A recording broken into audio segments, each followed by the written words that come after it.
Welcome, my dear brothers and sisters, to another weekly episode of the Order of the Melchizedek. மெல்கிசெதேக்கின் முறைமையின் இந்த வாராந்திர நிகழ்ச்சிக்கு நான் உங்களை மறுபடியும் வரவேற்கிறேன். I'm sure you are being very much edified by this teaching on the Order of the Melchizedek. மெல்கிசெதேக்கின் முறைமையின் குறித்த பாடங்கள் உங்கள் அதிகமாய் பக்தி விருத்திக்கு ஏதுவாய் நடத்துகிறது என்று நான் நம்புகிறேன். So far we have covered 2 subjects. இதுவரையில் 2 தலைப்புகளை கவனித்திருக்கிறோம். And that is only laying the foundation. அது வெறுமனே அஸ்திபாரம் தான். So before we continue this week's message, இந்த வார செய்தியை தொடர்வதற்கு முன் let us remember what I shared with you last week. கடந்த வாரம் சொன்னதை நான் உங்களுக்கு நினைவுபடுத்துகிறேன். When he was transfigured on the mount, மலையில் அவர் மறுரூபமான போது the apostles Peter, James and John who saw that, அதை கண்ட அப்போஸ்தலர்களாகிய பேதுரு, யாக்கோபு, யோவான், is a devouring fire. அவர் சுட்டெரிக்கும் அக்கினி. When they saw the Lord Jesus transfigured, இயேசு மறுரூபமானதை அவர்கள் பார்த்த பொழுது they remembered all the scriptures இந்த வேத வசனங்கள் எல்லாம் நினைவு கூர்ந்தார். and knew in their heart that this Jesus Christ is the real God. இந்த இயேசுவே மெய்யான தேவன் என்று இருதயத்தில் புரிந்து கொண்டார்கள். See, in the same manner, அதேபோல் when you begin to pray, நீங்கள் ஜெபிக்கும் பொழுது the Lord Jesus also said, கர்த்தராகிய இயேசு சொன்னார், you are the light of the world. நீங்கள் தான் உலகத்தின் வெளிச்சம். And as he is, so are we in this world. உலகத்தில் அவர் இருப்பது போல் நாமும் இருக்கிறோம். So, because he is light, we are also light. அவர் ஒளியாய் இருப்பது போல் நாமும் ஒளியாய் இருக்கிறோம். And you too, as you pray and pray and pray, நீங்களும் ஜெபிக்க ஜெபிக்க ஜெபிக்க the light within you can increase. உங்களுக்குள்ளே இருக்கிற அந்த ஒளியானது பெருகும். And the worship inside you can increase. உங்களுக்குள்ளே இருக்கும் அந்த ஆராதனை பெருகும். And light and incense will come out of you. உங்களுக்குள் இருந்து ஒளியும் தூபமும் புறப்படும். You know, maybe sometimes you have experienced like this. ஒருவேளை சில வேளைகளில் இது உணர்ந்திருக்கலாம். When there is a wonderful presence of God comes down during your church services, உங்களுடைய ஆராதனையின் வேளையில் தேவ சமூகத்தை அற்புதமாய் உணரும் பொழுது you may have smelled like the scent of roses, ஒருவேளை ஒரு ரோஜா மலரினுடைய வாசனை நுகர்ந்திருக்கலாம். or the scent of a cinnamon. ஒருவேளை லவங்க வாசனை உணர்ந்திருக்கலாம். Some of you may have experienced that and shared with others. உங்களில் ஒரு சிலர் அதை உணர்ந்து மற்றவர்களுக்கு பகிர்ந்திருக்கலாம். What is that? அது என்ன? The presence of the Lord Jesus Christ. ஆண்டவராகிய இயேசு கிறிஸ்துவின் பிரசன்னம். Your spiritual senses have been opened to sense that. உங்களுடைய ஆவிக்குரிய உணர்வுகள் அதை உணரும்படி திறக்கப்பட்டிருக்கிறது. In the same manner, அதேபோல் because the Lord is dwelling inside you, உங்களுக்குள் ஆண்டவர் வாசம் பண்ணுகிறதினால் when you begin to walk with God, தேவனோடு நடக்கும் பொழுது people around you can smell the same scent coming out of you. உங்களை சுற்றி உள்ளவர்கள் உங்களிலிருந்தும் அதே வாசனை புறப்படுவதை உணர்வார்கள். So the purpose of the order of the Melchizedek is to bring the rule and the worship of God's kingdom to this world. மெல்கிசெதேக்கின் முறைமையின் அடிப்படை நோக்கமே தேவனுடைய ராஜ்யத்தின் ஆளுகையும் ஆராதனையும் பூமிக்கு கொண்டு வருவது. Now that you have understood that very well, அதை நன்றாக நீங்கள் புரிந்து கொண்டதினால் let's go to the next step. அடுத்த படிக்கு முன்னேறுவோம். I trust you have your Bible and your notebook with you. உங்கள் வேதாகமும் நோட்டு உங்களிடத்தில் இருக்கிறது என்று நம்புகிறேன். Who is Melchizedek? யார் இந்த Melchizedek? Let us look at the historical Melchizedek. வரலாற்று பிரகாரமான மெல்கிசெதேக்கை Is கவனிப்போம். Melchizedek a real person? Melchizedek உண்மையான நபரா? Or is he an imaginary person like what some religious books say? சில மத நூல்கள் சொல்லுவது போல ஒரு கற்பனை பாத்திரமா? Or is he just a figure of some Bible author's imagination? இல்லாவிட்டால் வேதாகம ஆக்கியோன்களுடைய ஒரு கற்பனா சித்திரமா? Or he is just a imaginary figure like how the dove is a symbol of the Holy Spirit? பரிசுத்த ஆவிக்கு எப்படி புறா அடையாளமாக இருக்கிறதோ அவரும் ஒரு அடையாள பாத்திரமா? To answer this question, இந்த கேள்விக்கு பதில் பெற we want to look at the scriptures. வசனங்களை கவனிக்க வேண்டும். So I ask you now to turn your Bible to Genesis chapter 14. என்னோடு கூட ஆதியாகமம் 14க்கு திரும்புங்கள். It is in this book and in this chapter that we are introduced to this mysterious character called Melchizedek. இந்த புத்தகம் மற்றும் இந்த அதிகாரத்திலே தான் இந்த ரகசியமான பாத்திரமாகிய மெல்கிசெதேக்கை குறித்த அறிமுகத்தை பார்க்கிறோம். So let us read verses 18 and 19. 18-19 வசனத்தை நாம் வாசிக்கலாம். Then Melchizedek, king of Salem, brought out bread and wine. He was the priest of God Most High. அன்றியும் உன்னதமான தேவனுடைய ஆசாரியனாய் இருந்த சாலேமின் ராஜாவாகிய மெல்கிசேதேக்கு அப்பமும் திராட்சரசமும் கொண்டு வந்து, And he blessed him and said, Blessed be Abraham of God Most High, possessor of heaven and earth, and blessed be God Most High, who has delivered your enemies into your hand. And he gave him a tithe of all. அவனை ஆசீர்வதித்து, வானத்தையும் பூமியும் உடையவராகிய உன்னதமான தேவனுடைய ஆசீர்வாதம் ஆபிரகாமுக்கு உண்டாவதாக, உன் சத்துருக்கள் உன் கையில் ஒப்புக் கொடுத்த உன்னதமான தேவனுக்கு ஸ்தோத்திரம் என்று சொன்னான். இவனும் ஆபிரகாம் எல்லாவற்றிலும் தசமபாகம் கொடுத்தான். If you look at verse 18, 18ஆம் வசனத்தை பார்த்தால், your Hindi Bible or other language Bibles, it may be just little bit up and down. ஒருவேளை மற்ற மொழி வேதாகமங்களில் இது மேலும் கீழுமாய் இருக்கலாம். But I am quoting the scriptures from the English Bible. ஆனாலும் நான் ஆங்கில வேதாகமத்திலிருந்து இவைகளை சொல்லுகிறேன். So if you look at verse 18, 18ஆம் வசனத்தில் பார்த்தால், it tells us that Melchizedek is the king of Salem. Melchizedek சாலேமின் ராஜா என்று சொல்லப்படுகிறார். That scripture gives us a basic introduction about who this Melchizedek is. இந்த மெல்கிசேதேக் யார் என்பதை குறித்த அடிப்படை அறிமுகம் இந்த வேத வசனம் நமக்கு சொல்லுகிறது. So who is this Melchizedek? இந்த மெல்கிசேதேக் யார்? The word Melchizedek comes from two words. இந்த மெல்கிசேதேக் என்பது இரண்டு வார்த்தைகளுடைய ஒரு வார்த்தை. It's Melchi and Sedek. Melchi மற்றும் சேதேக். And the word Melchi and Sedek comes from the original Hebrew words. Melchi சேதேக் என்கிற ரெண்டு வார்த்தைகளும் மூல எபிரேய வார்த்தைகள். Let's look at the first word, Melchi. முதல் வார்த்தையான மெல்கியை கவனிப்போம். The word Melchi in the Hebrew is Melach. எபிரேயத்திலே Melchi மெலாக் என்று இருக்கிறது. And the word Melach means a royal king. மெலாக் என்று சொல்லும் பொழுது ஒரு ராஜாவை காண்பிக்கிறது. And the word Melach in Hebrew comes from a root word Malak. மெலாக் என்கிற வார்த்தை மலாக் என்கிற வேறு வார்த்தையிலிருந்து வருகிறது. And Malak means someone who has ascended up the throne. மலாக் என்று சொல்லும்போது இந்த ராஜாசனத்துக்கு ஏறியவரை காண்பிக்கிறது. So if you put these two words together, இந்த ரெண்டு வார்த்தைகளை ஒன்றாய் இணைத்தால், so Melchi means மெல்கி என்றால் a royal king who has ascended up the throne. சிங்காசனத்தில் ஏறிய ஒரு ராஜரீக மன்னன். Now let's look at the second word. இரண்டாவது வார்த்தை கவனிப்போம். Sedek. செடெக். Sedek means someone who is naturally upright. செதேக் என்று சொல்லும்போது இயல்பாகவே உத்தமமாய் நடக்கிற ஒருவன். So upright in character. குணாதிசயத்தில் உத்தமம். So he is very righteous person. அவர் ஒரு நீதிமான். Someone who is morally righteous in good works. நற்கிரியைகளிலே சன்மார்க்க நீதி நிறைந்தவர். So the word Melchizedek means Melchizedek என்றால் my king is the god Sedek, என் ராஜா தேவனாகிய செதேக். which means அப்படியானால் my king is righteousness. என் தேவன் நீதி. That is why he is called the king of righteousness. ஆகையினால் அவர் நீதியின் ராஜா என்று அழைக்கப்படுகிறார். So which means அப்படியானால் as a king, Melchizedek is a very righteous person. ஒரு ராஜாவாக மெல்கிசேதேக் ஒரு நீதி உள்ளவனாய் இருக்கிறார். A king who's full of goodness. நன்மை நிறைந்த ஒரு ராஜா. A king who always does good works to his people. எப்பொழுதுமே தம்முடைய ஜனங்களுக்கு நற்கிரியைகளை செய்கிறவர். A king who is impartial to the evil and the good. நன்மை தீமையை நன்றாக பகுத்தறிகிறவர். When I say this, I remember one scripture from the New Testament. இது புதிய ஏற்பாட்டில் ஒரு வசனத்தை எனக்கு நினைவில் கொண்டு வருகிறது. In Luke chapter 6, it is written like this. லூக்கா 6ஆம் அதிகாரத்தில் அது இப்படியாக இருக்கிறது. God is kind even to the ungrateful people.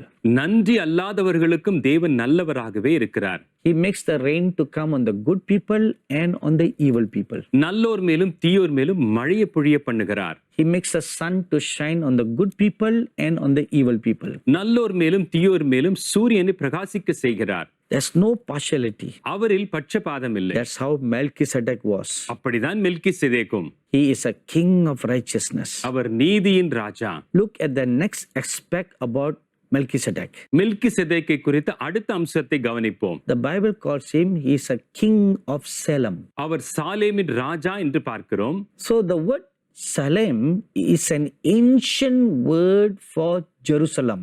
Salem என்பது எருசலேமுக்கு கொடுக்கப்பட்ட ஒரு பண்டைய வார்த்தை. If you read Psalms 76 verse 2, சங்கீதம் 76:2 it tells us like that. அது இப்படியாக இருக்கிறது. Salem is a very ancient name for Jerusalem. எருசலேமின் பழைய பெயர் Salem. And the city Salem is a city that is peaceful and quiet. இந்த சாலேம் என்கிற பட்டணம் அமைதியும் சமாதானம் நிறைந்த ஒரு பட்டணம். And it is also very friendly. மிக நட்புள்ள ஒரு பட்டணம். And it is a wholesome, full of goodness.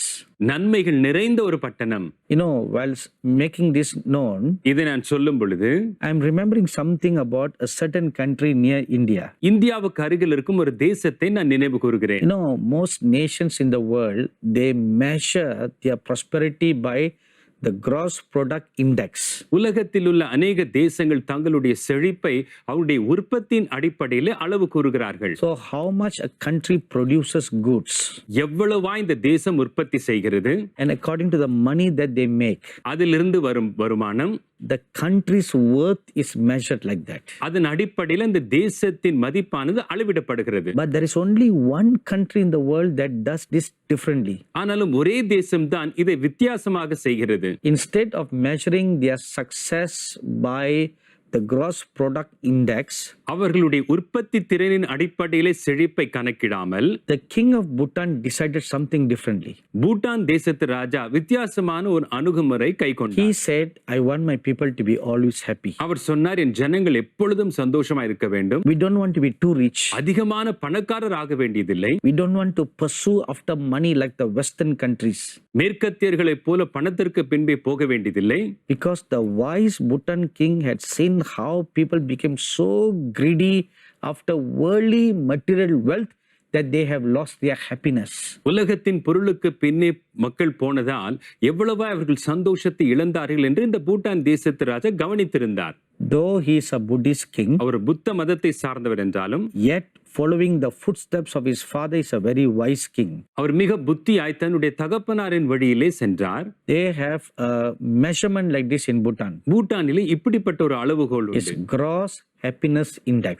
அவர்களுடைய சந்தோஷத்தினுடைய அடிப்படை. How happy are the people in Bhutan? Bhutan தேசத்திலே ஜனங்கள் எவ்வளவு சந்தோஷமா இருக்கிறார்கள். That's how they measure the country's worth. அப்படித்தான் இந்த தேசத்தின் மதிப்பை அவர்கள் அளவிடுகிறார்கள். So the city of Shalem was like that. சாலேமின் பட்டணமும் இப்படிதான் இருந்தது. It was full of wholesome goodness. எல்லா நன்மைகள் நிறைந்த ஒன்று. Very peaceful. சமாதானம் நிறைந்தது. Very quiet. அமைதியானது. Very friendly. நட்புள்ளது. And Melchizedek was a king of such a country. அப்படிப்பட்ட தேசத்தின் ராஜா தான் Melchizedek. And the word Shalem comes from a very ancient root word saying Shalom.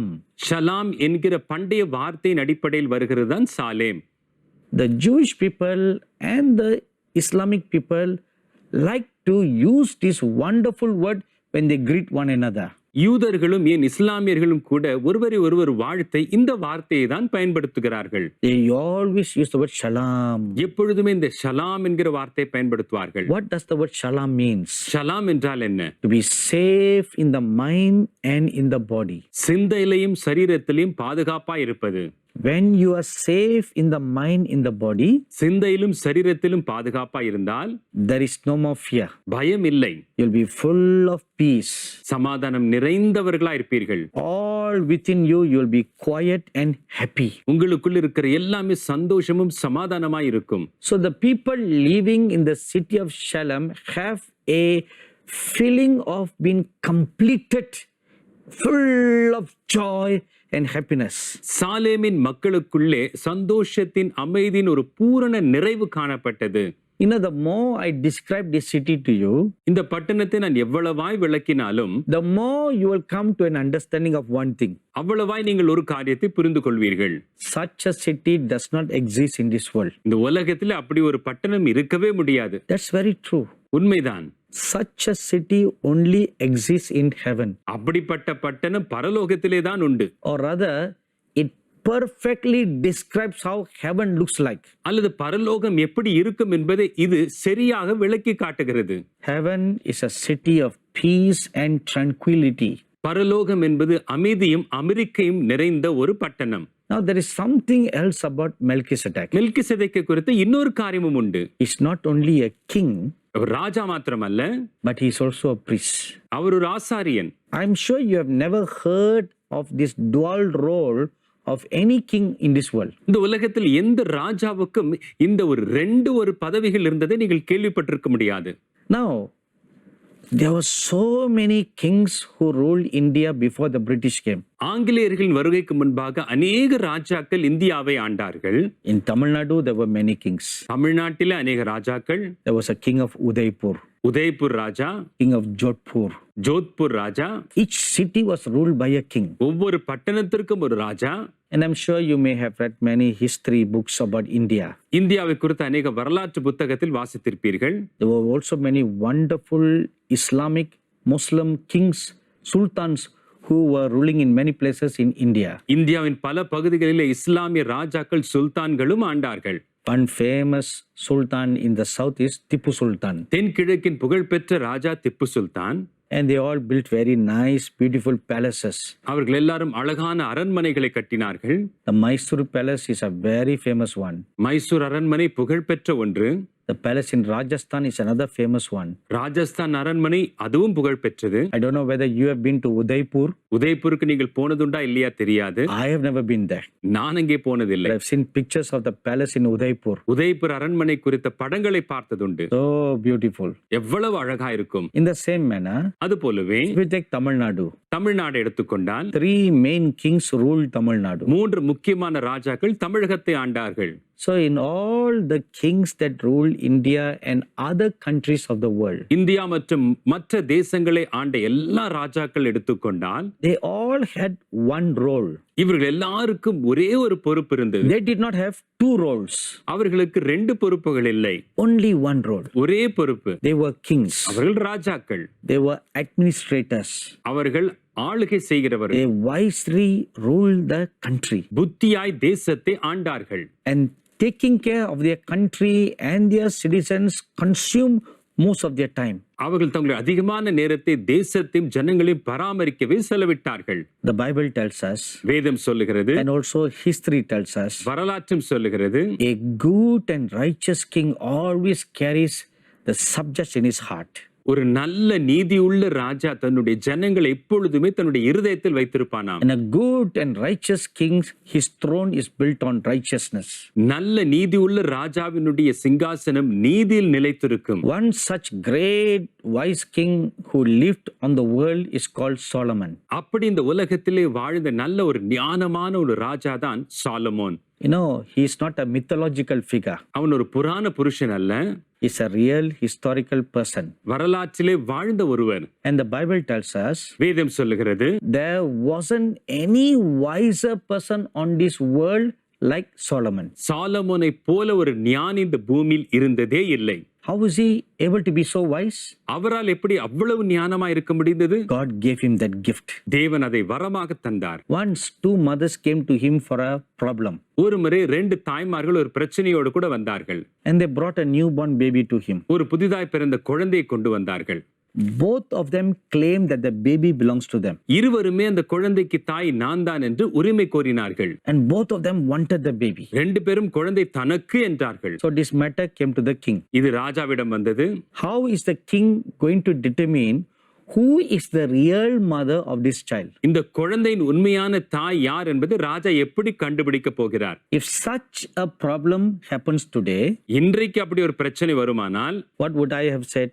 நான் என்ன சொல்லி இருப்பேன்? Okay, go and take a DNA test. போய் ஒரு DNA பரிசோதனை செய்யுங்கள். Then we will determine who is the real mother of this child. அப்பொழுது இந்த பிள்ளையினுடைய தாய் யார் என்பதை கண்டுபிடிக்கலாம். So today's scientific technology can prove who is the real mother, real father of the child. இன்றைக்கு இருக்கிற விஞ்ஞான வளர்ச்சியானது யார் அந்த குழந்தை உண்மையான தாய் தகப்பன் என்பதை கண்டுபிடித்து விடும். But in those days, there was no any such scientific development. அந்த நாட்களில் அப்படிப்பட்ட ஒரு விஞ்ஞான வளர்ச்சி இல்லை. So King Solomon sat quietly on his throne for a second. ராஜா சாலமன் ஒரு சில வினாடிகள் தன்னுடைய சிங்காசனத்திலே அமைதியாக இருந்தார். And then he got up from his throne and called his minister.